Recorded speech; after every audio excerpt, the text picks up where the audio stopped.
Welcome to my podcast, The Laura Dowling Experience. Many of you will know me from my Instagram page, @FabulousPharmacist, where I love to shine a light on topics that people normally shy away from. Today's guest is Clare McKenna, a well-known broadcaster. We discussed leaning into our own health and rewriting that narrative. To support the Laura Dowling Experience, please check out my sponsors in the podcast notes below. Enjoy the show. Clare, thanks for joining me today. Pleasure. You know, I love hanging out with you. So how many times do you have sex in a week? I asked Clare, is there anything off the table? She goes, no, I don't even care if you ask me about how many times I have sex. I said, okay, I'm going to open with that. So as often as I can, living with my mother and with two kids that seem to still pop back into the room again and again with more questions and more things. Yeah.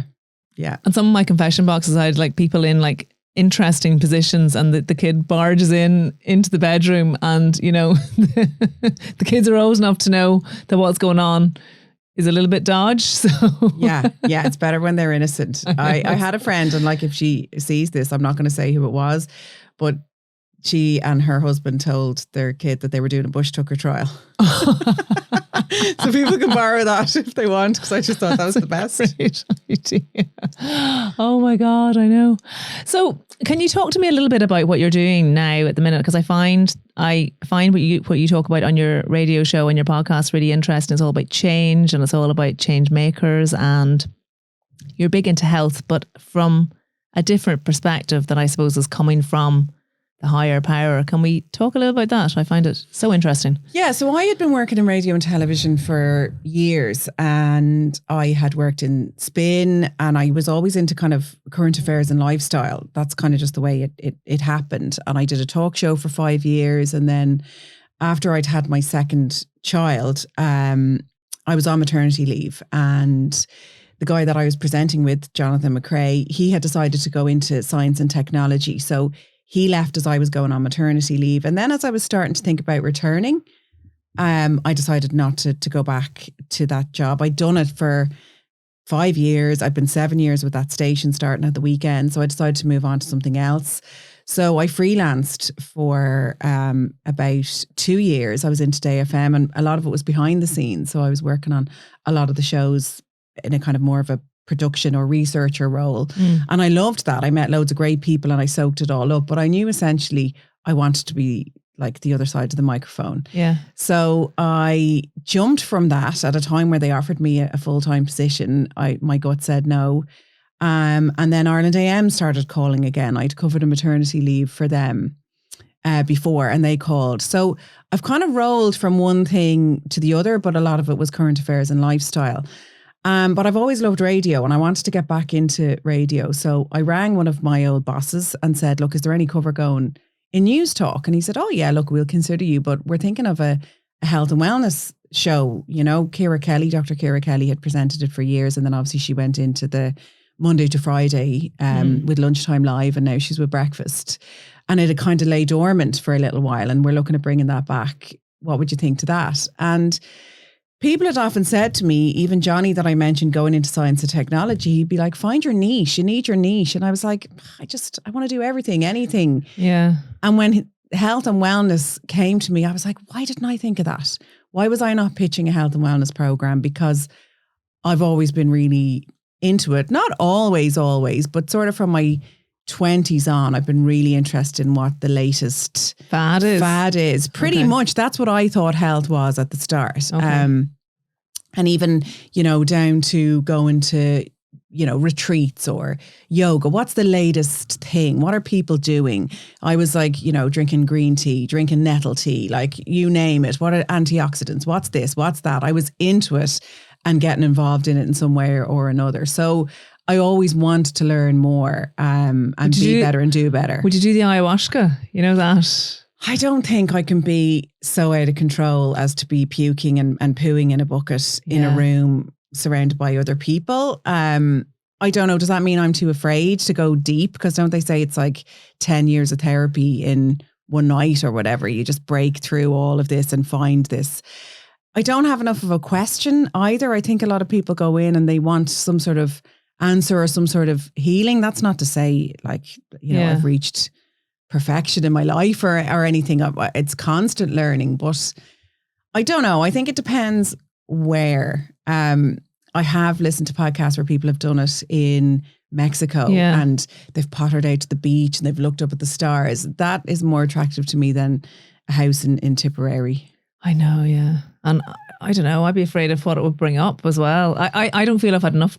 Do you need to have had trauma in your life to do it, or do you need to be feeling like as if you're seeking the answers to something to do it, or could you just be total? I'd be afraid to go down feeling okay and come back out going, oh my gosh. This is what I'm saying. Yeah. You're kind of opening Pandora's box with that a little bit, but I don't know. What I hear is if it's done properly in a very safe environment, you are very well minded and cared for, and you learn a lot about yourself, because we've all got something, whether it's been a big trauma or what they say like big T or little t, there's always something. And whether even it's a voice saying I'm not good enough or I'm not, like, where does that come from? So even to go all the way back to that.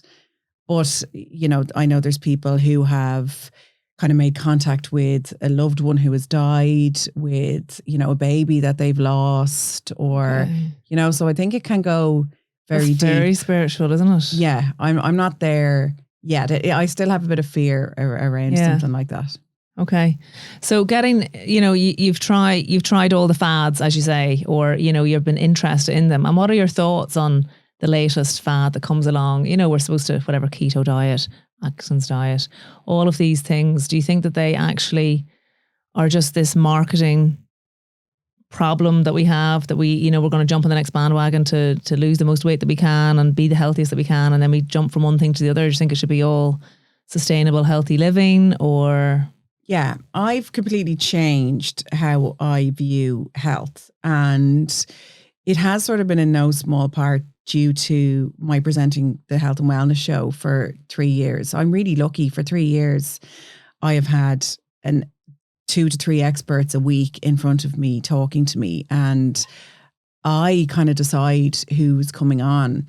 I choose them, you know, bar a couple of, you know, PR agencies might be representing somebody or be launching a campaign, and sometimes guests will come that way. Yeah. But essentially it's down to me, and a lot of time it will be kind of biased by what I'm interested in. I mean, obviously I'll try and make sure I'm including men's health, make sure I'm including what I call kind of common or garden health, so whether it's heart health or diabetes, as well as this kind of mind, body, soul thing that I'm really interested in. But when I would have started out in my 20s, first getting into what I consider to be healthy, weight loss was the only thing that I was interested in.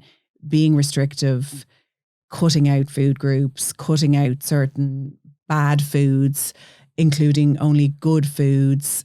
If you were bad at the weekend, you'd have to be good all week. If you were going to be doing a workout, it was to balance out what you had been eating. And that was what was kind of sold to me as what was healthy, because once you reached this goal weight, this slim size, then you were the healthy one. You were the brilliant one. And if you were drinking, you know, green tea to do it, or, you know, you were cutting out a certain food group, you know, you shared this with your friends and you picked up other tips and everyone shared, and it was like a really normal thing to do. I think the conversation has begun to change, but sometimes I wonder, am I just in a bubble with my show or who I follow on Instagram that I feel the conversation is changing? I just hope it is changing in the mainstream, because I think to polarize food in that way, to restrict food in that way, to punish yourself with exercise, to come from a place of self-loathing is not healthy. Because what I've learned is there's a mind, body, spirit thing going on, and whatever change you're making to your health, it has to come from a place of wanting to nourish yourself and wanting to be good to yourself. Otherwise, I don't consider it to be healthy. Yeah, that's interesting, because I did a podcast with Mick Crotty it went down very well. He is a GP specialising in weight loss and obesity management. And the amount of feedback that I got from that from people that are living with obesity or are living in bigger bodies, saying that, you know, they've been big from a child, when they were very small. They remember always being the big one in the class or the fat one or being called fat. And as a result, having a really low self-esteem all the way throughout life, I suppose. And then maybe choosing the wrong relationships as a result, but never feeling confident in themselves or never loving themselves.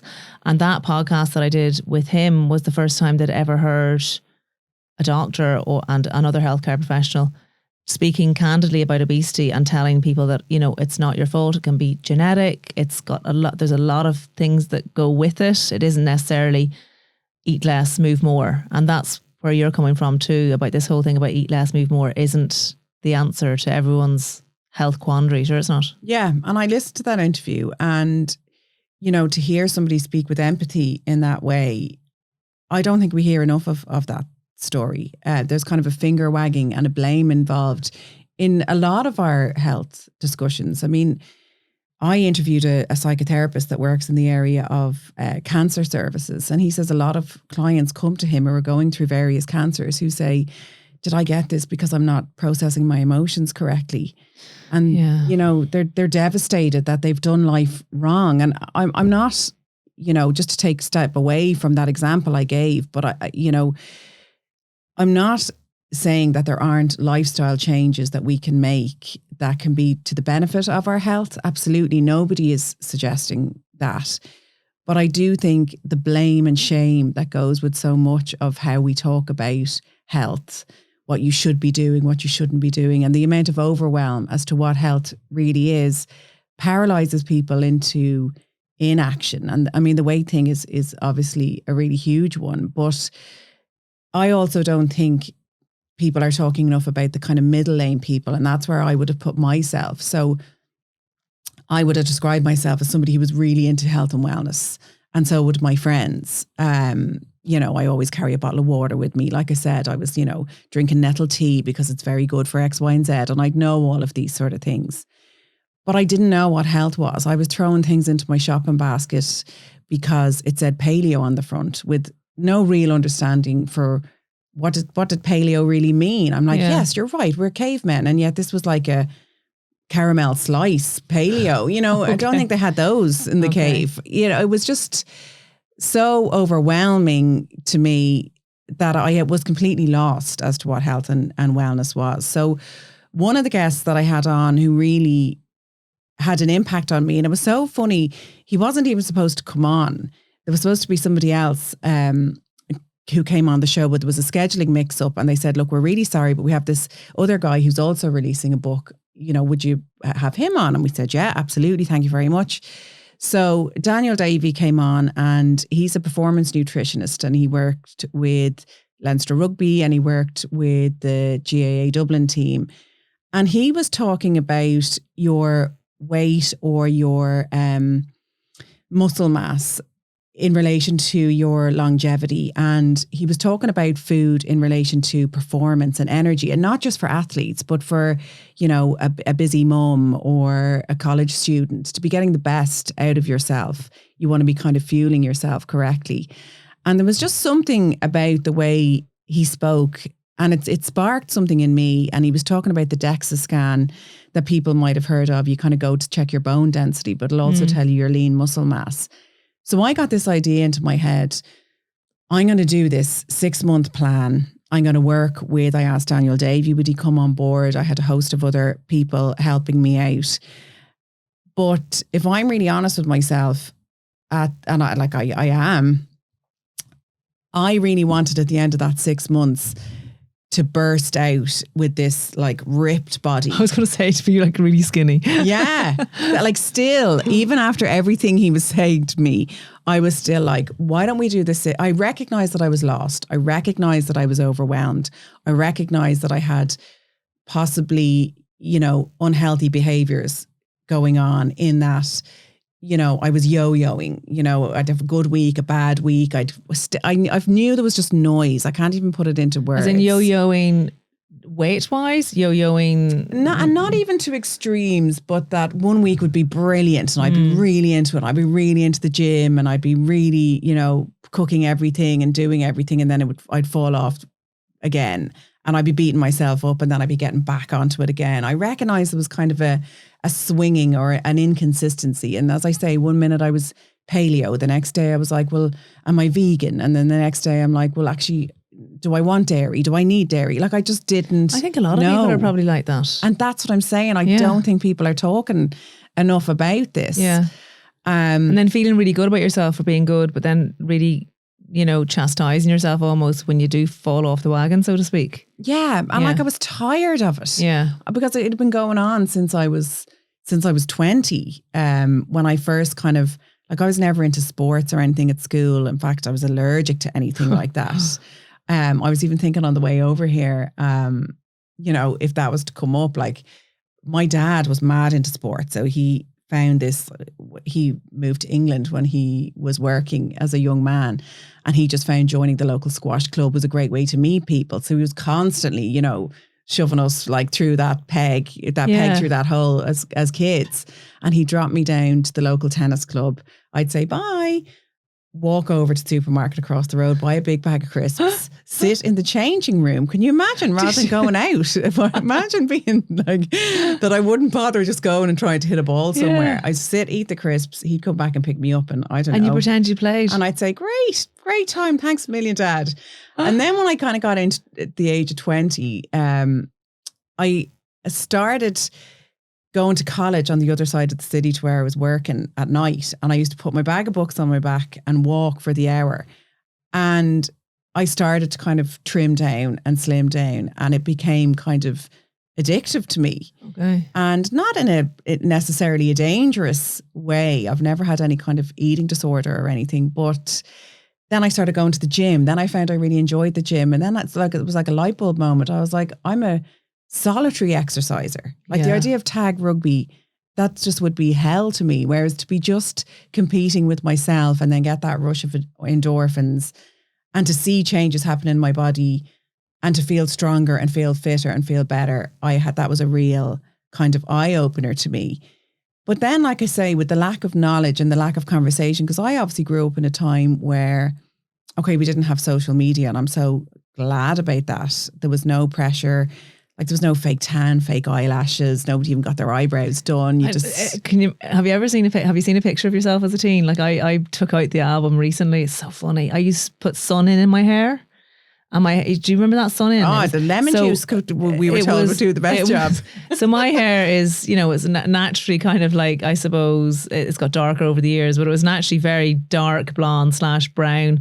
And I put the sun in my hair just at the front because I think Pamela Anderson was around those days. I wanted to be peroxide, and it went orange. And it took so long for that orange to grow out. So they were the days that we were in, like sunning in your own hair and probably a bit of sparkly eyeshadow. Just gas, so little. I know. It was like, and you'd no one to compare yourself with except the supermodels on the Vogue magazine, Cindy Crawford and Claudia Schiffer, and you knew you'd never look like them, but that was all that there was. But whereas nowadays you're just bombarded. The kids are bombarded, aren't they? And then, the likes of the Heat magazine would be chastising people for gaining weight and pointing out cellulite on the beach or people with rolls of fat. Like, it was very out there that this was a bad thing. Has it? I think it's changed. I think people are a bit more aware. Like, I don't think the magazines do that kind of thing anymore. Or do you remember there was a big cohort of kind of reality stars, whether they do Big Brother or whatever, and they do a big weight loss feature where they would have lost 2 stone, and you'd see pictures of them before in the bikini, and then they'd be very slim. And you'd get kind of the plan of what they'd eaten that week and that they'd worked out with this trainer and they'd never felt better. And then 6 months down the line, they might have put the weight back on and they'd be saying, I didn't do any of that stuff. That was all a lie for me to sell this workout video that sold in its bloody millions. Oh my goodness, I didn't know that. And they would be saying I was drinking shakes and, I was doing all kinds of not unhealthy behaviors. Yeah. So all this was kind of, I think, in the mix and kind of adding its way into what I considered to be like, that was the only thing. To look a certain way was always the goal. And then that was still sort of in my mind for this 6 months. that I was gonna go on. I was gonna gonna come out with a six pack. I was gonna emerge, and I was doing it with a magazine, so they were kind of following my journey. But I did really change over that 6 months. Okay. I took a really holistic view. So I worked with an amazing girl as well as Daniel Davey, who I mentioned before. I worked with Clare McKenna, who was another guest that really floored me. She had been a big bodybuilder, like the proper in the bikini with all the muscles and everything, and had realised that wasn't, what she wanted anymore. Then she went off to India. Everything she just does so well. She did like 900 hours of yoga training. And now she was setting up this organisation with another bodybuilder, Rosie, and they were kind of counselling people through unhealthy behaviours and the emotions related to food. And they were really asking me questions about me and my relationship with food, which I had never looked on before. And this is why I keep coming back to the middle lane, because you think you either have to be having an eating disorder or at the other end of the spectrum, leaning into obesity before you would do anything about your relationship with food. Whereas sometimes if you're in the middle lane, there's still a lot going on there. So in my house, food, and still my mum loves nothing more than filling a table full of food and surrounding it by people. There was always a real food as a comfort.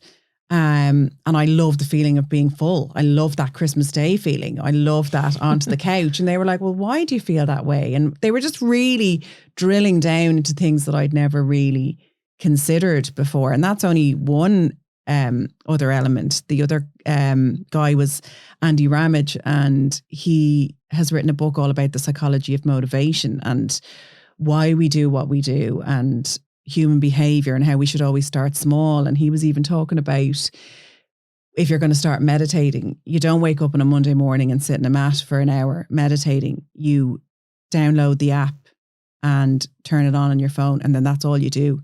And that's all you do for 2 weeks, because you want to teach your head, well, I can hit the button. Of course I can hit the meditation app. Okay. Why wouldn't I do that? And then after 2 weeks, you're like, okay, I think I can do a minute. Like, that's really how small you need to start. Okay. So all those little things and then I started eating properly. So I followed what Daniel Davey was telling me. And what he was telling me was, like, don't weigh anything, don't cut anything out, don't think you can't go out with your friends, and have a night out. Don't, think of anything like that, but just make sure all your meals are balanced so that you have protein, carbs, and fats on each of your plate. Is this intuitive eating or not?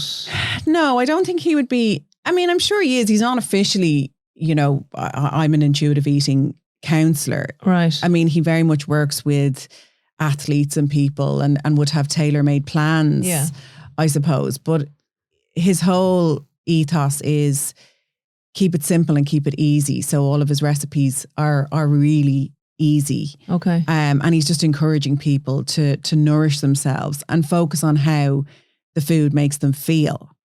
So I couldn't believe the energy levels. Once I started putting mainly carbs back on my plate, I couldn't believe how much more energy I had. Because carbs are the devil, aren't they? And we've been taught that for so long. Bad, bread, bad, rice, bad. And it's not like I never ate them. Yeah. But I didn't really eat them consistently. And like, it's such a small thing, but it was such a big revelation to me.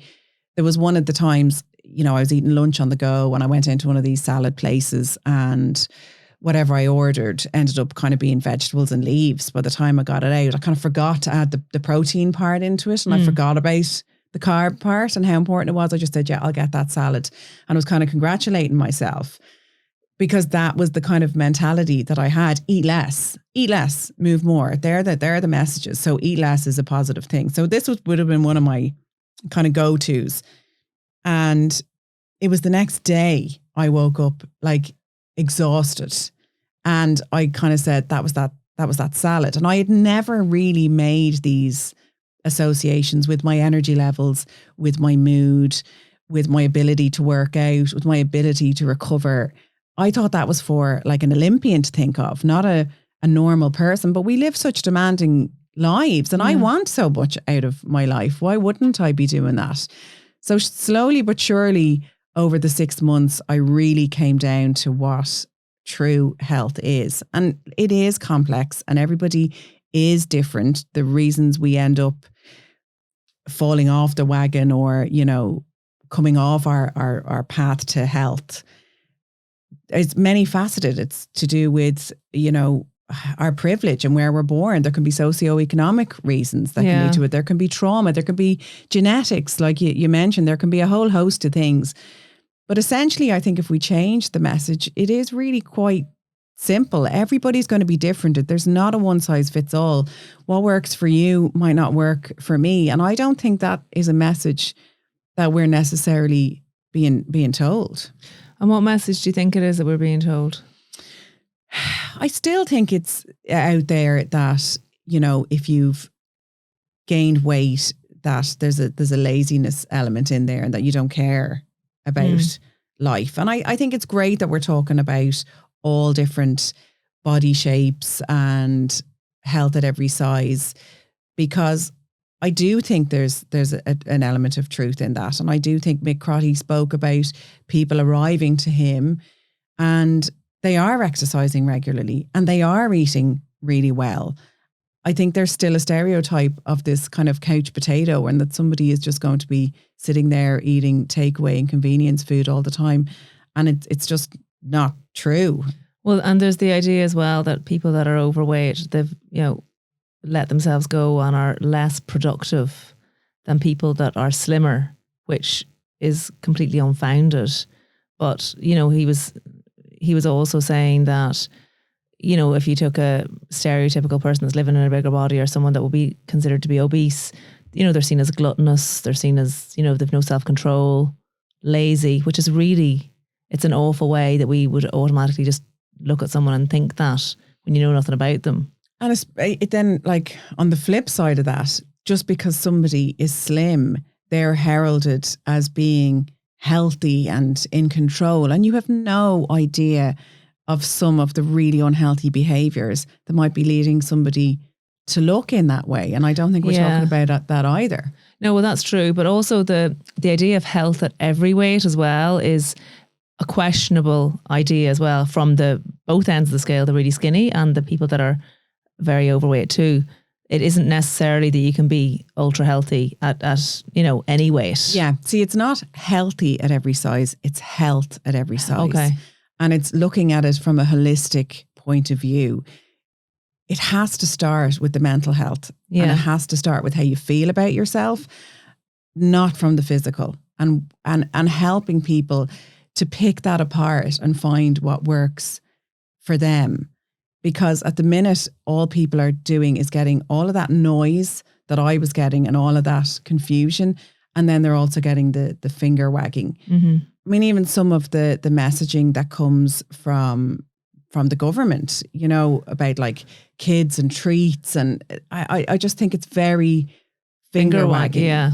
And I think we need to widen the scope on it. I mean, I've even noticed, like, why are they not talking more about the way a supermarket is laid out or the access to sugar? I mean, I don't think we should have a nanny state where nobody is allowed sugar. Of course, we want free will. But when I look at the way the shop was when I was a kid, like, sweets were kind of behind the counter. And those kind of bags of, I don't know, Scots Clan used to be knocking around my dad's car for a couple of months, or Milky Moos or whatever.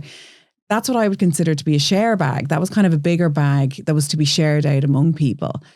They're now at the bottom rung in the shop. So I have a 9-year-old and an 11-year-old. When they go to the shop, they're going straight for a share bag. Yeah. It's complete. My kids didn't even know that you could get like a bag of minstrels or a bag of Maltesers in the kind of what I'd call in a one-person packet. They didn't even know they existed because that's not what's there. And I think when we're talking about blame, we shouldn't just be looking at the individual. We should be looking at everything, and we should be talking about that and taking that into account a little bit more. I mean, everyone's going to say, oh yeah, but you've personal responsibility. And, obviously I talk to my kids and I'm like, no, pick again, they know full well that I'm going to say that. So I'm not suggesting that, but the way supermarkets are laid out, money is put before people all the time. And when you really delve down into the food industry and who the big players are, they're leading the health message. They're leading the health of people more than the people that are supposed to be representing us and our health.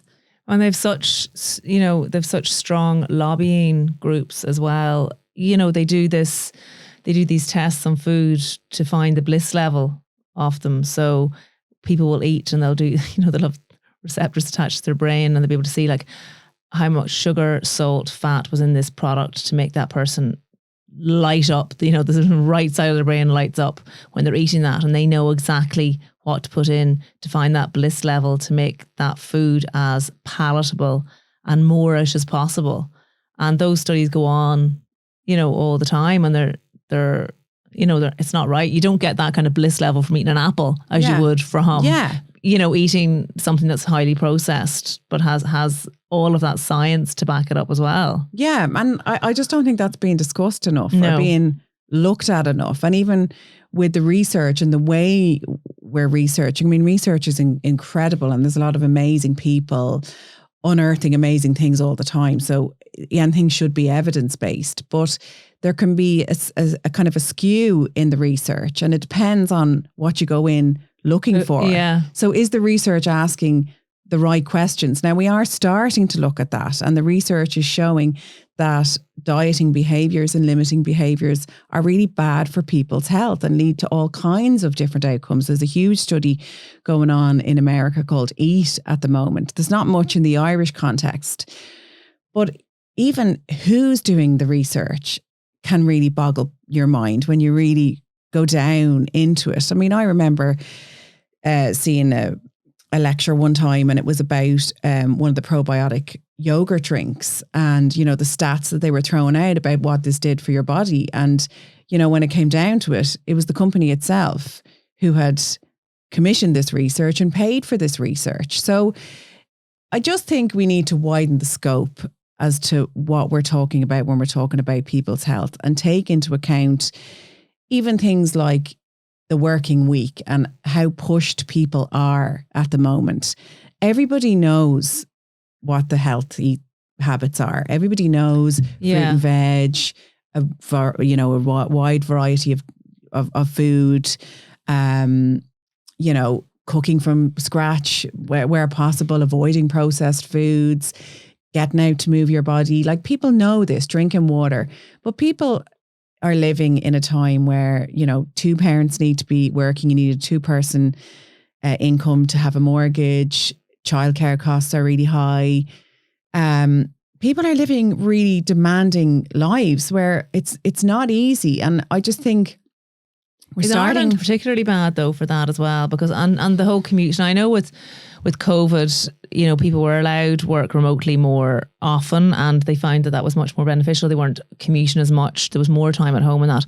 But I just think that Ireland doesn't put enough emphasis on what you're talking about there in terms of that work-life balance. Like, the Scandinavian countries, not only do they get like a year's maternity / paternity leave as well, but there's proper childcare that isn't extortionate. So people can actually, they're not just working to pay the mortgage and the childcare and the food. They have a little bit left over.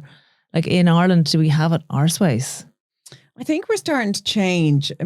I've certainly been going into a lot more corporates now, doing talks. I know you have. There's wellness entities to all businesses. I met somebody at an event yesterday, and, he was talking about where he works. They do 10 at 10, where everybody, like, it's tools down, and, you go and they do all kinds of various things. Sometimes it might be meditation, sometimes it might be a walk. So, like, they're actively encouraging this. And I think, like you said, with the remote working, people really learned how to manage stress a little bit more, that in their lunch break, they'd go for that walk and they were able to fit it in and they weren't commuting. And I think we were able to be a lot more honest about it and say, I'm just going to collect the kids because there was no childcare, or I'm feeling a bit funny, because it was madness what we were going through. It was really stressful at times. And, depending on where things were at a particular time, I feel there was an atmosphere where people could say, I'm a bit stressed today, so, I'm not going to go to the 10 o'clock meeting, but be back online at 11. And bosses were like, that's okay. But now that things have picked back up a pace, I don't know if we're hanging on to that. I'd Yeah, like to 'cause- see us do the 4-day working week. I think that would make a big difference to people's health and wellness. Do you think though people be squeezing in 5 days into 4? I need to know more about it. I've listened to, some conversations because I know they got very close to it in the UK, and then for some reason they backtracked, whether it was just a change in power. I don't know. But when they say for it to work properly, it's not that. You're not doing the same amount of work. You literally do 4 days work. Yeah. That we're just going to rewrite the rule book, because I mean we're just doing what we did in the Industrial Revolution, and things have changed, and times have changed, and people have changed. And this is what I'm saying about the conversation. It's so much bigger than what's on your plate. There's everything else going on around it. And I think people need to hear that a little bit more, and hear that the powers that be are rooting to make life a little bit easier, so perhaps you can live a little bit better. And do you think though that it's harder for certain groups of people to do that? What you're saying, do you think if you have your middle class that have more resources open to them, can do that a lot easier than say someone who's struggling on the breadline, trying to make ends meet. 100%. So how do we help everyone? How do we? How is it? Does it start at school level, education, about diet, about food, about health, about spirituality? Where do we begin with it? I think. Because I just feel that I feel that this conversation is almost we're talking to a certain group of people, but like it's how do we help everyone, or how does it start? It has to start from the top down, yeah. So how do we go about it? Is it schools? Do you think? See, I think it starts from the bottom up.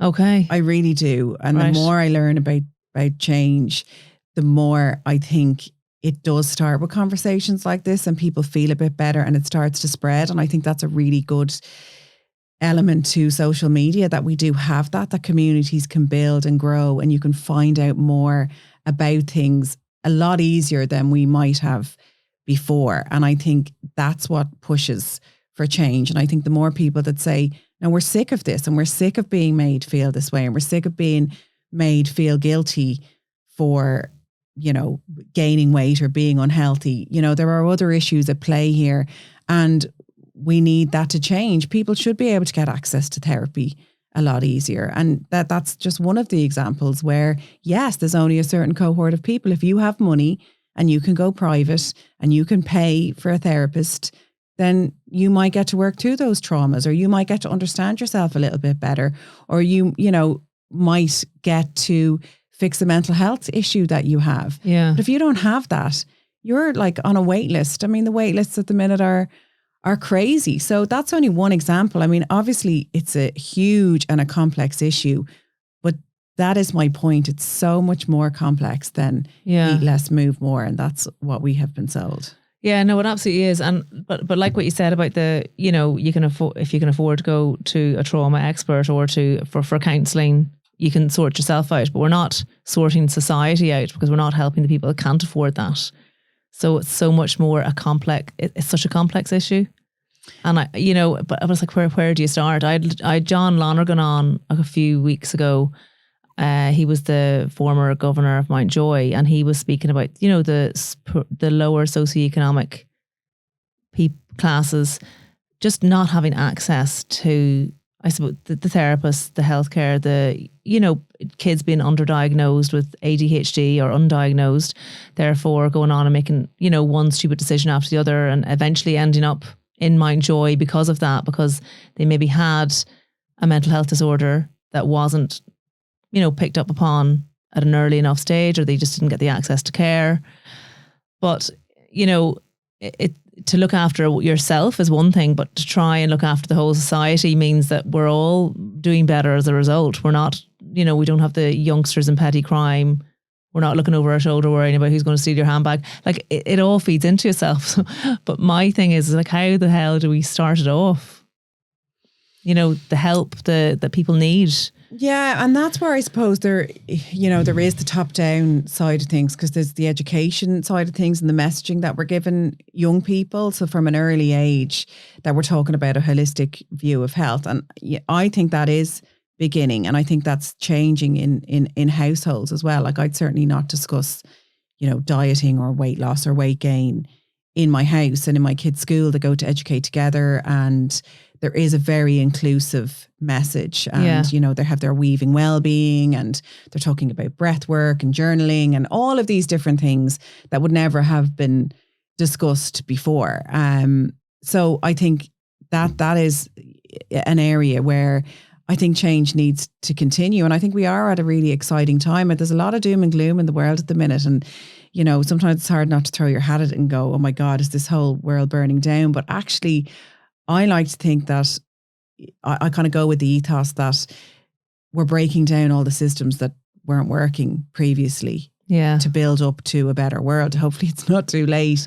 But I do think that there is a huge move to that. We are living in a much more open and inclusive society. And yes, that pendulum swing brings anger, and we have a lot of kind of groups, particularly in America coming out that it feels scary almost, the kind of backlash that comes with something like that. But I actually think that's a very natural part of the change process. I think we're picking apart everything and the way we used to view people and society and the way we built it up. And we're like, no, that's not working. No, that wasn't right. No, that was horrible. Yeah. No, let's change that. Let's fix that. But even things like, you're saying, how do we change it? When you look at even how we town plan at the minute, like green spaces aren't featuring the way they should. I mean, certainly in any of the parks alongside me, we've all those, those kind of machines. Yeah. Like there is a kind of an intention there to help, but I think it could be on a much larger scale because look, it's quite Dublin centric, but that's where I'm from. Like there's a huge campaign going on talking about the city and how they're just filling it with, buy to rent and hotels, and they're not really keeping culture spots going. They're not putting in areas for families to come in and congregate together. That's just falls by the wayside. Again, money comes first. The capitalist model takes over everything else. So hopefully that will be the next sort of tower to fall, because that's where we're falling down with the health message, because it's so much bigger than exercise and food. It's about community, and it's about people being able to come together. I'm doing a health coach course at the minute, and they talk about the kind of the wheel of life that a lot of people might have come across, where you kind of look at all the areas of your life. So your spirituality, whatever that might mean to you. For some people, it's religion. For other people, it's getting out in nature. For, other people, it's sitting with a candle in the morning and taking a moment. It's your career. It's what's bringing you joy. Is that your hobby? Is that your sport? Is that spending time giving back in the local community? And there are things that used to be kind of entrenched in society, and we're all going a little bit insular. And I think that's a real detriment. Yeah, that whole thing about the community spirit and the volunteering and the, just contributing to that one little piece of the jigsaw puzzle rather than just it all being about ourselves, isn't it? But it's interesting you spoke about the buy to rent, that's going on. Like we know we're in an absolute appalling housing crisis at the minute. And even, this cold snap, and you think people are living, they're sleeping in tents at night time as well. Like it just, so I think the news that we are hearing all the time is so negative. I almost switched myself off to it. Would you agree that it's all negative? And even when could be a possible positive spin on it, we're not hearing that in the media. Like it's almost like we're opening up the newspapers, we don't open up newspapers anymore, do we? We look at them on their phone. We scroll. But there's nothing. There's no joy, is there? Yeah, and I find that really hard. Apart from your radio program. Yeah. But I find that really tough. Yeah, I do as well. Now, I've always, even when I was working in current affairs, I never had that big excitement to talk to a government minister. I mean, obviously, there's a certain amount of excitement in it, don't get me wrong, and to represent the people. But I want to know how it's affecting the people on the street. They're the stories I always wanted to hear. And I think that's where I started. It was a phone show, and we'd say, this is what we're talking about today. And people would ring in. That's always the kind of where I want to come from. But yeah, I just always wonder why we've such a negative bias in everything that we do. You're right. It's the health message. It's the media message. And even when they started talking about the cost of living crisis, I was like, oh God, why are we doing this? Is this just not going to further impact the effect of it the more we talk about it? But then you have to talk about it because there are people going through really tough stuff. And if we don't talk about it, then we're not pushing the government to make certain changes, and we're not looking at it properly. But again, I think it paralyzes people into kind of an inaction, and it's really tough going. I remember hearing Ruby Wax talk in a radio interview years ago. She's still knocking around. She's still going around, yeah. And she really suffered with her mental health. So she went to study neuroscience. Okay. To get an understanding of her brain. And she's highly qualified in that area now. And she was saying, I don't listen to the news. She was saying to the guy interviewing her, she was like, I can't. There's nothing I could do to help that person on the other side of the world in war, in famine. So I just do what I can do with, whether it's charity donation or, in my own community, in my own sphere. And I have to protect my mental health. That's a kind of a boundary that I've set up. But I remember sort of thinking, God, that's a bit much. You have to know what's going on. And I do think we have to have our eyes open to what's happening in Ukraine, what's happening, in other war-torn countries in the world. What's happening with government policy, what's happening in America, what does that mean for women? I think you do need to have your eyes open to it, but you have to be careful in the way you consume it. I mean, I watch my mum, and she listens to the news every hour on the radio. Then she's sitting down for the 5 o'clock. Then she's back in for the 9 o'clock. And I'm just like, no. And is she a not beat person, or does she? Yeah, she is. Completely. So she's just full of knowledge, knows what's going on, but full of knowledge. She reads every newspaper cover to cover. So I'd often be like, what's going on with this XYZ story? And she'll give me the full ins and outs of what's happening. But yeah, I think you need to kind of have some sort of filter for how much you are taking in, because there is only so much that we can do, and so much that we can process. But yeah, you would think, you're saying, look, what are we like in this country? You do sometimes get the impression that it's not good. No. Things are not good. Yeah. And yet we're an incredible country who's made such a huge impact globally. And I think we're an amazing race. I think the values that Ireland hold dear are incredible values. And I think there's still a lot of amazing stuff happening here, but why doesn't it filter through? I know, but even I think like the good news stories that came with, say, when we said that, the equality referendum and even the repeal of the eights, and then you look over across the water to America, where we all probably would have looked at growing up thinking, the abortion is available over there. It's much more lenient society, whereas now Ireland is coming up as the more lenient society, and in America they seem to be going backwards. Do you have any worries or concerns that the likes of what's happened in America could come back to Ireland? Could, our female rights could be taken away? Because we've just said like that you have to put up boundaries to the news that you're taking in. Like, part of me looking at America, with my limited knowledge of the complete ins and outs of it,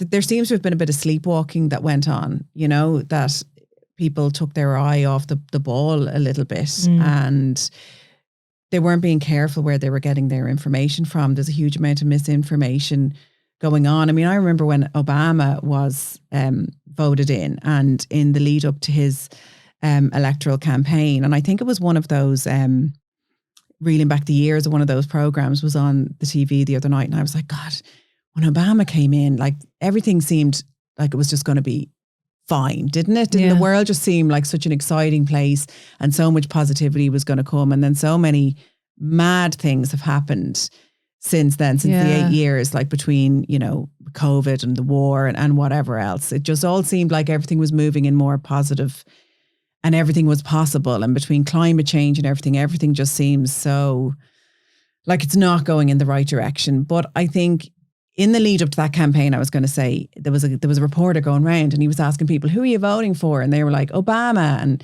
they were saying, and what does he stand for? And like, they actually didn't know. Like, we get really caught up with just a movement or a feeling. And is it what we said about people's busy lifestyles? Is it that there's so much overwhelm going on?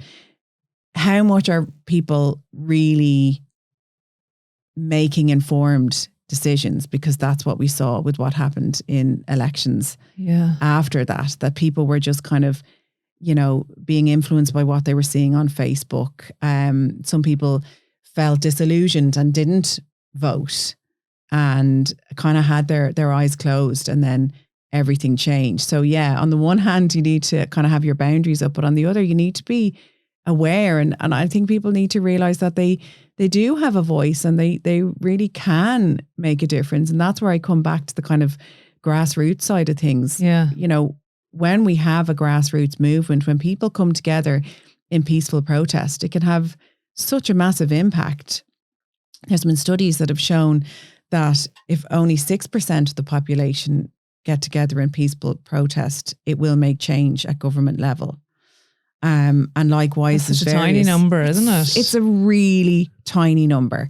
And if there is an unshakable belief that people hold, it's between 10 and 15% of the people. If they really truly believe that, like with the divorce referendum, or like with the same-sex marriage referendum, it will be carried over into the whole of society. It starts small and it builds. So, we do still hold a huge amount of power, and we do need to kind of keep our eyes open to that. I think you're right about keeping our eyes open, but and it is really important that we know where we're getting our information from. But do you think that it's difficult even in our country to disseminate, what are the media telling us that's 100% true? Should we be getting it from all kinds of different sources? Is there one rhetoric being fed to us and we're not getting the other side an awful lot of the time? Are people that I say, that maybe go against what the government line might be, are they allowed give their voice enough to allow for a more of an open debate about certain topics? Do you think that there is enough of that goes on in the media? Certainly over, even something as recent as, say, the COVID pandemic, and giving other people's opinions, or allowing the disgruntled and the people that maybe don't necessarily agree with what's going on, allowing them have a voice so that we can actually get a balanced conversation. Yeah, I mean, it depends on the topic. I'm going to be biased because I've worked in journalism, in the media now for, almost 20 years. And I have met so many passionate people who are passionate about, getting to the story and telling people stories and challenging our leaders, or who are in it for the right reasons. And I remember even working on air around the time of COVID, and you would get all these kind of text messages going in saying, you're just, puppets of the government. You're just putting out what they want. And I like that. And I look, everyone's entitled to their opinion. And I get what you're saying. I think we should be able to throw something out there, even if it is controversial, once it's not, going to be outright lies, or bigoted, or anything along those lines. But sometimes we can have a healthy debate. And I remember contacting you at one stage and saying, should we open the conversation a little bit more and allow people who are vaccine hesitant to ask those questions, and what research is there out there, so we can actually say, well, what is your question? Well, this is the research we have right now. So you go make your informed opinion after that, rather than shutting people down. I think this totally shutting people down as being stupid, that doesn't help anybody. No. So I'm with you on that. But in all my years of working, in TV, in radio, in a host of different radio stations, I met people who were passionate, you know, and I didn't really meet people that were just there to kind of toe the government line or anything. No, like that. I really didn't. Yeah. No, it's just interesting because I always wondered how much of it, you know, is really unbiased news that we should be listening to and get all the views about. So, but it's good to hear that someone that's been in the industry for so long. And you said that your mum listens to all the news and reads all the papers. Is that where you got your journalism streak from, or have you always been interested in it? No, I think it was more from my dad. So my dad used to always get the camcorder out when we were kids, and I was always a jazz hands kind of kid. So much as I was hiding in the dressing rooms at the tennis club, speech and drama, any kind of local show, any amateur dramatics, I was like front and center if I could help it for any of that. So that was always what I loved, that debating, anything like that.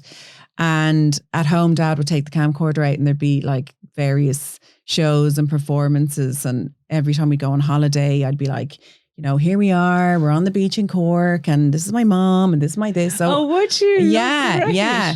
And I think you were made for it though, weren't you? Well, I didn't really understand, or maybe I was missing a bit of career guidance. I didn't really go down that road originally. I just thought I want to be an actress. That's what I want to do. And that's originally the kind of road I went down. And then I had moved out of home and I realised that I was going to have to pay my own way. And I kind of had to really say, do you want to be an actress? Do you want to be on stage? Because I think you have to be so passionate about it that you're willing to just work in any back street theatre for the love of it. Mm-hmm. And I kind of thought, no, I don't think I do. I really don't think I do. So I went, retrained, did marketing, worked in corporates for a few years. And then one day I was sitting at my desk and I just said, no, I don't want to do this anymore. And then I kind of thought, well, why don't I still have not a performance element, but I just remember thinking, why don't I just be myself this time?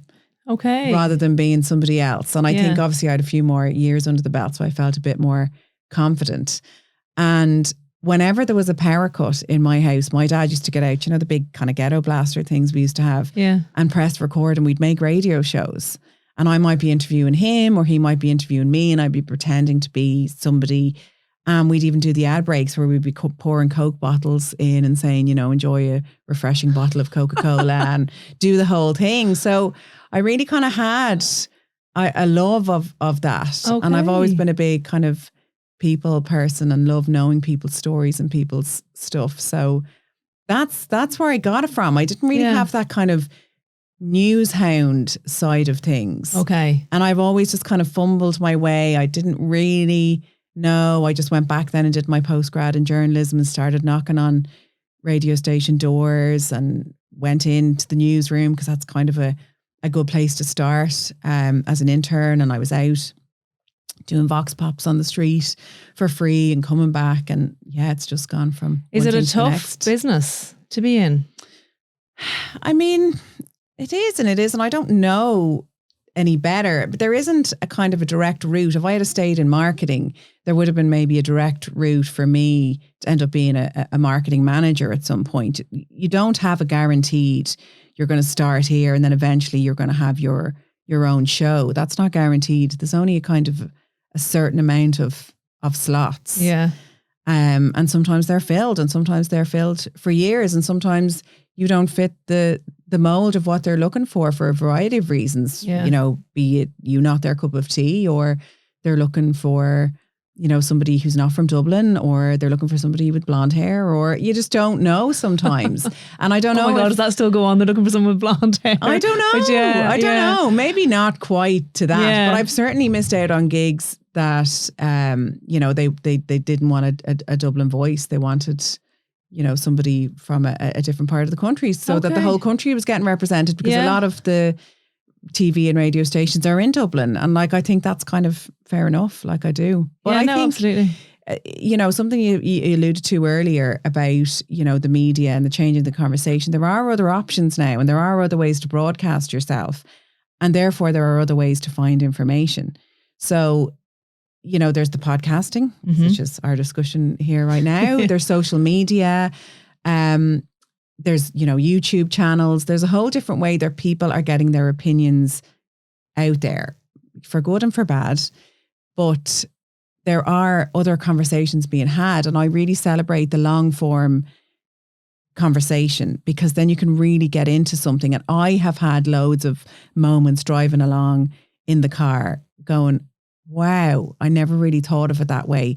And I don't think you necessarily get that in the 8 to 10 minutes that you might get on a TV show or on a radio program. Yeah. I think the long form coming in, the same as with editorial pieces of writing, that's where you really can get a bit of a shift. So I think that's a really positive thing. No, yeah, I agree. Because even when I was doing these podcasts and I started out, a lot of podcasts are 30 to 40 minutes, but sometimes if a conversation is just naturally going on, you don't want to cut it short at 30 or 40 minutes, because you can find out really interesting things when people get a little bit more comfortable in the chair, sit back, have a cup of tea. Forget. And forget that you're actually even just, you're being broadcasted, and it can be just like having a conversation with a mate. So I love that long form too. And on the podcast that I listen to, most of them will be long form, and you're listening to really interesting conversations that you probably wouldn't, listen to otherwise. But you're right. There's so many other ways to find out your information, which is so important. And with this health coaching that you are doing, have you finished that yet, or? So that will be finished in February. Okay. So I'm nearly there. There's like 42 modules and I'm on like 33. So yeah, it's great that the kind of end is in sight with it. But I have really, really loved doing it.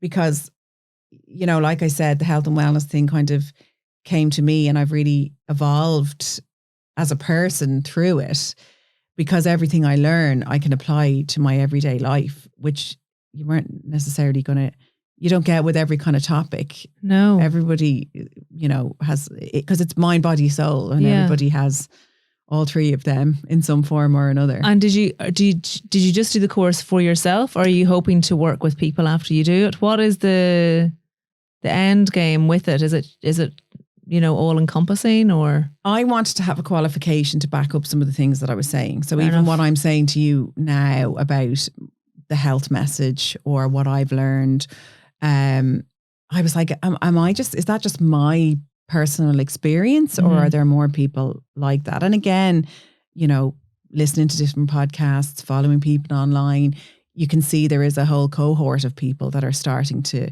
change the conversation in that way. But I wanted to be able to kind of stand up and have something to back it up. You are qualified to see clients. Now you're to work alongside medical professionals. You would never be diagnosing anybody. You would never be telling somebody to come off medication or, dealing with medication whatsoever.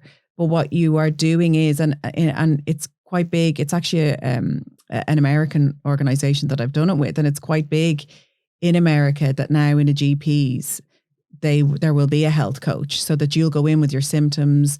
Your doctor will see you, they'll prescribe whatever it is that they prescribe, but they'll say, we have a health coach, if you might like to work with them. And then the health coach is kind of saying, well, how are things in life for you? What's going on with you? What's going right? What changes would you like to make? And you kind of look through that more holistic view of relationships, career, joy, spirituality, movement. And what they keep saying, which I find is so fascinating, because they've given us so much information. I mean, they've delved into every single diet going. Everybody has been represented, because they don't think there's any one size fits all, which I think is a really positive message. Okay. So they've gone through, keto, paleo, raw, vegan. Everybody has had a chance to come and kind of put it all out on the table. They do gut health, mental health, and then they delve into all these kind of areas I'm talking about. Yeah. Even money management, because what a huge body of our life is managing money and our relationship with money. And it's a huge stress as well. And it can be a huge stress. So they delve into all of that side of things. But at the end of the day, they keep saying, now, you don't need to know all of this. You don't need to rhyme off the ins and outs of all of this information to people. All you need to do is hold space for somebody, because everybody ultimately knows what they need and what they want in life if they just were able to give themselves the time to ask it. And that's what you need to do. Now, there's kind of probing questions, high mileage questions to kind of help them on their way. And obviously having any kind of coach, there's a certain amount of accountability in that you might say, well, why don't, this week, why don't you try saying no to, that boss or that whatever, or why don't you try going for a walk? It's very holistic then. Very holistic, very short, but essentially you're kind of empowering people to tune into themselves, let them figure out what it is that they want and kind of hold space for them. So that's really kind of fascinated me. And I never thought that I would want to see somebody, but now kind of looming in the background somewhere, I do think I would like that. Okay. Well, I'm lucky as well. I kind of have a platform as such with the show. So it's not like I'm seeing people one-on-one, but I am hoping to be part of a message, and I want to do that a little bit more and continue to empower people to take their own health into their own hands, to let go of blame and shame, to let go of being restrictive and punishing, and lean into joy and be nourishing in the decisions that they make, and that's okay. So maybe it won't be a one-on-one thing that I end up doing. Broadcasting to the nation, Claire. Maybe. You've said joy a couple of times. I love that word. But how does someone find joy? Or is joy contentment? Or is it like going around with a big grin in your face, really happy all the time? Or is joy in the little moments? It can be in all of those. Yeah. And again, it's going to be different for everybody, but it's what lights you up in life, what really lights you up. And that is really different for everybody. But like, I went to an event yesterday, Soul Space, Miriam and Jerry Hussey had their Christmas event in the Helix. Okay. And a lot of it was about, some of the things that I'm talking about, the very simple coming back to yourself. And, Miriam was talking a lot about how we charge our phones every night, but what about ourselves? Like, where's your own battery at? And how are you going to get it from 10% to 60, 80? And, why do we hold ourselves back from these things some of the time? And it's just worth a little bit of exploration. And I was quite inspired kind of leaving there. So this morning I was like, right, and I'm going for my walk. Like, why am I not going for this walk? I'm always like, oh no, I'm too busy and I've this on and, I've got this podcast recording. So I think I'll just have a nice shower and dry my hair. And, you just prioritize other things sometimes. And then I was like, no, I'm going for my walk. And you'd swear it was the first walk I'd ever gone on in my life. I thought the whole thing was amazing. Obviously, it's so pretty at the minute. There's frost everywhere. The sun was coming up. I wasn't going to lose weight. I wasn't going to work my thigh muscles. I wasn't going for any reason. I didn't put a time on it, apart from the time I had to come back to get ready to come to see you. But there was no effort involved. It was just go for a walk because it's something that lights you up. And I was just watching the sun come up. I was looking around, the sea everywhere. Like, that's joy. Now, that to somebody else might not be their joy. That might be the definition of misery to someone and else. That's totally fair enough. Yeah. So I think it is different for everybody, but it's leaning into those things that light us up. And look, we're not going to feel like that. I mean, I might go to the same walk tomorrow and it might not be the same thing. But it was coming from a different place. I was like, is that going to light me up? It's going to fill me with energy. I'm not going to be beating myself up because I didn't get out today. I don't want to just get in a car, drive somewhere, come home, do the homework with the kids, eat dinner and go to bed. To me, like, I want to move my body in some way every single day. That's kind of important to me. Well, 3 or 4 times a week, say. But I wasn't coming from that bash yourself over the back. I was like, I think that's going to put me in good form. I think it looks pretty out there. I'm going to head out there. So that's what I think joy is. For other people, it can be painting or, a hobby that they have. When you get into that flow state where you just completely switch off, I think that is joy for people. I love talking to people. I love my job. You never know. I know. I love interviewing people. Yeah. Like, it's funny. I never really talk this much. I let other people talk. But that gives me joy. Like, sometimes I forget that I'm in a studio in News Talk and I'm just listening to that person and I forget it's a radio show and there's going to be listeners and I forget all of that. I'm just kind of in it. So I think it's finding what your joy is. Other people find it in their kids. I have fleeting moments of that too. Yeah, fleeting. No, very fleeting. No, like the whole kids thing. So, you know, I am a mother and I I love my kids, but they can be real pain in the arse. Yeah. Can't they? Yeah, it's very challenging. And, you know, myself and my friends have a conversation. This sounds terrible to admit. We have conversations like, if you'd known then what you know now when you really wanted your kids, would you have actually had them? As in, you know, like obviously they're cute and they're brilliant. And I love the baby stage. And I'm not saying I don't love them now, but I struggle every day with parenting. Yeah, same. I do every single day. And I think that sometimes, you know, you might, like people think everyone else has their shit together so much and they just don't. Like, you know, we scream in our house and, you know, and then whenever I scream, I feel real guilty because then I'm like, oh God, what message am I giving them? But sometimes screaming is the only answer as well. You know, well, that's been one of the biggest challenges because we are parenting completely differently to how our parents parented. Yeah. And yet nobody handed us any manual or anything. They just said, you know, no more shouting, no slap. And I mean, I'm not suggesting anyone be, you know, abusing their children. Absolutely not. But like the little tap that we would have got, that kind of ended a lot of stuff very quickly. Or the pinch in the back of the car. You remember when you were like driving in the back of the car with your brothers and sisters? This is what we used to do. We'd be driving down the country on the occasion that we'd, you know, go, I knew the way you'd be having the silent fighting, but eventually one of you would scream and Dad would just stick his hand in from the front of the car and like pinch the thigh that he found, the first thigh he found. And that's, you know, that shuts you all up. That'd be a game over. Now, look, you do that today and your kids tell you you're not allowed to you're not allowed to do that. It's so much better that we have, again, it's one of these systems that we've broken down where we're like, no, we don't have to be this, you know, big authoritative, you know, in school, at home, you know, we need to let people be people and, you know, have a bit more empathy. So yes, look, I'm all for it. But I didn't have the skill set. So, you know, I'd have like, you know, 2 toddlers kicking off and I'd be like, what are you doing? And I'd be like pulling them apart and, you know, one would be sent to this corner and one would be sent to that corner.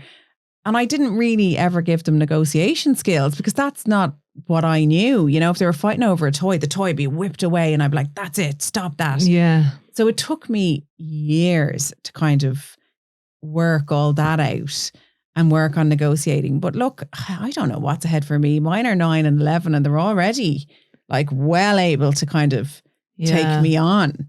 And you're right. Like, where do you go after? I don't know. That's why the shout kind of comes out sometimes because where else do you go? But look, essentially, I don't regret having my children. I love being in a family. Like I love when we're heading off somewhere, all of us together.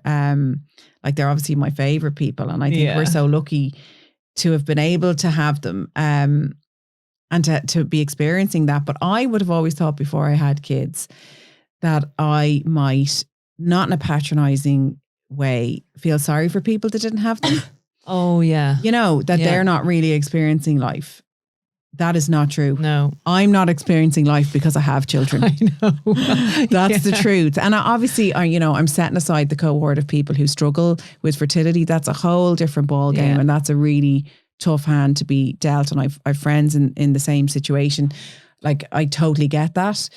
But, you know, the people that, you know, choose how to spend their money, how to spend their weekends, who can sleep when they want, their relationship can remain their main focus. Because like your marriage, everything has to kind of take a back seat. Yeah. They are number one, juggling your career, your social life, even getting out for those walks or getting out for that exercise. Sometimes I drop that ball because the evening time might have been a really good time to do that. And yet you need an anchor in the house at that time. Yeah. You all need to sit down and have dinner at the table and you need to be around for a bedtime story. So yeah, you're split in a million different ways. So those that chose not to have them, fair play. They're having a ball. They're laughing at the rest traveling way more than I am and having the crack.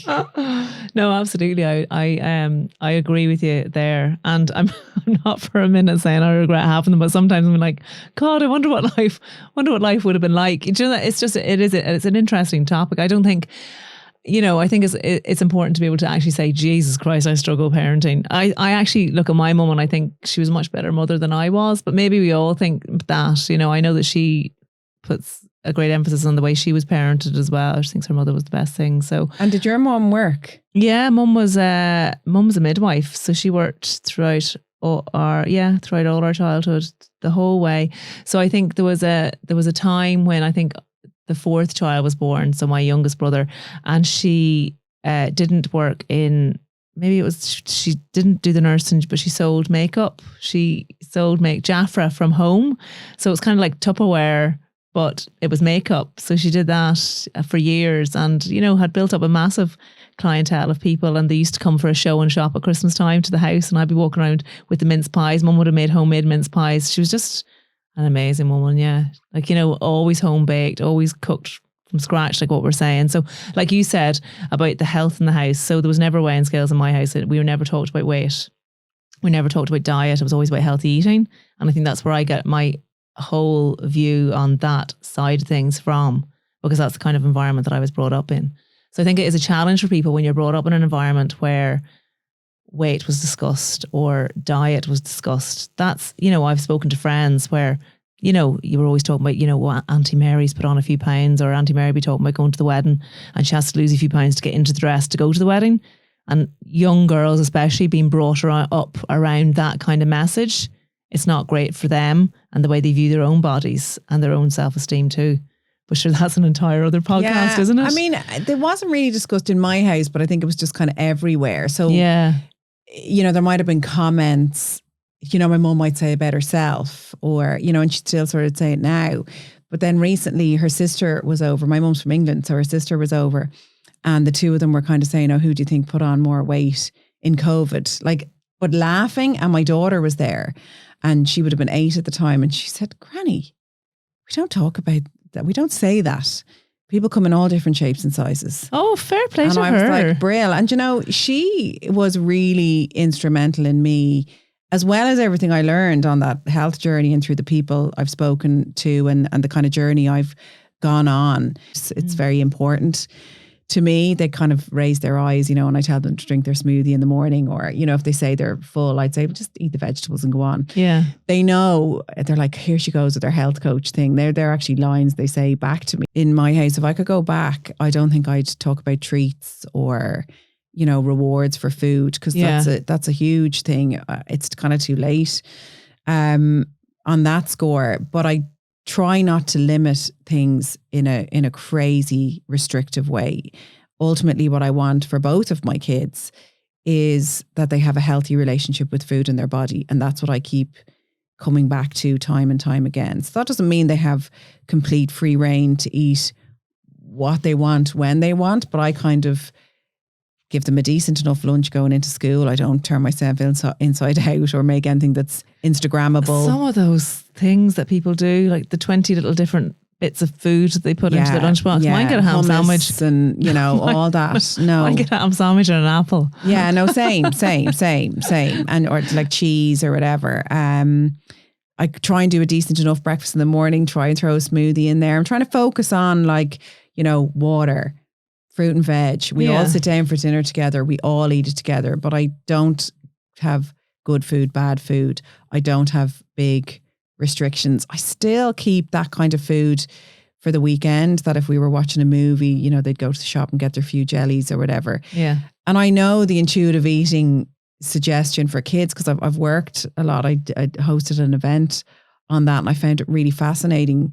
There's a fab woman who runs Intuitive Eating Ireland, and she was talking about having 4 kids and having her first 2 kids in the grips of diet culture herself, and then years later having 2 more when she was more on the intuitive eating plan, and the 2 younger ones have a much better way of eating than the older 2.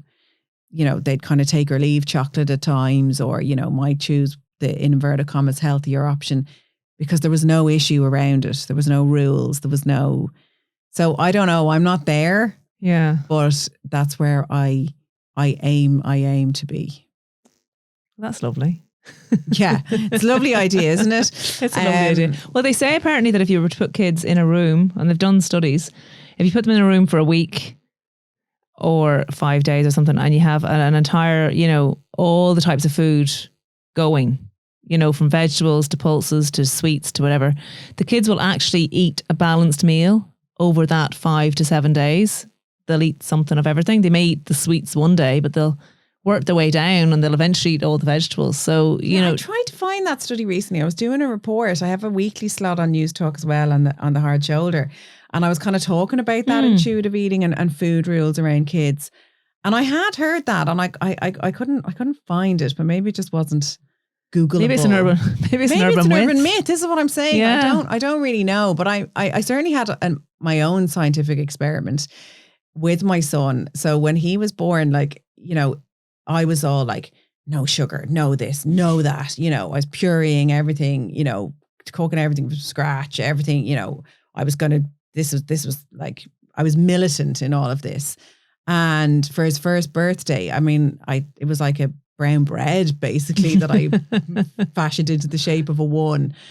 And then I remember making for my daughter's first birthday this beetroot brownie, and I remember sitting down beside my friend Amy, and I was like, that is disgusting, isn't it? She was like, well, it's a bit earthy. Like, it was vile. It was it tasted like it was just a beetroot. Yeah. And beetroot isn't the tastiest without a little bit of help somewhere along the line. Yeah.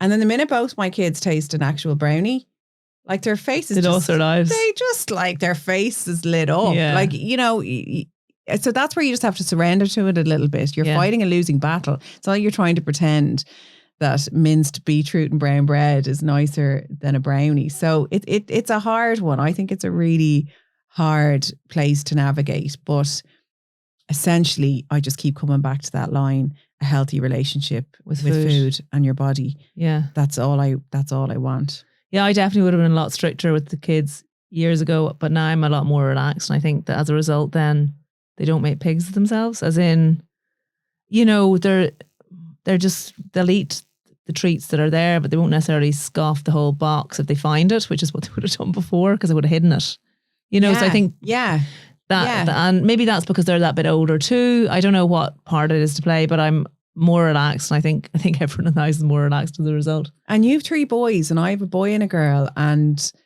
I'm different with my boy than I am with my girl, and like, I really catch myself with that. Like, it's a an unconscious bias. It's important to admit that, though, isn't it? It's good you can admit that. Yeah. And I think that's the same with everything. It's awareness. Like, we're stepping back from these things and we're kind of assessing it, because that's the only way to learn. But yeah, I do catch myself in that. And I mean, he's completely different build. He's a completely different person. He's really active. He plays loads of sports. Whereas, like, she's active. She's, in GAA, she's in gymnastics. So she would be into all of that, but she's just not the same genetic makeup as him or predisposition as him. So I really try and treat them equally. But I'd noticed that if he was like, "Can I have a biscuit, Mom?" I'd be more inclined to say yes to him or try and distract her with something else. And I'm like, what are you doing?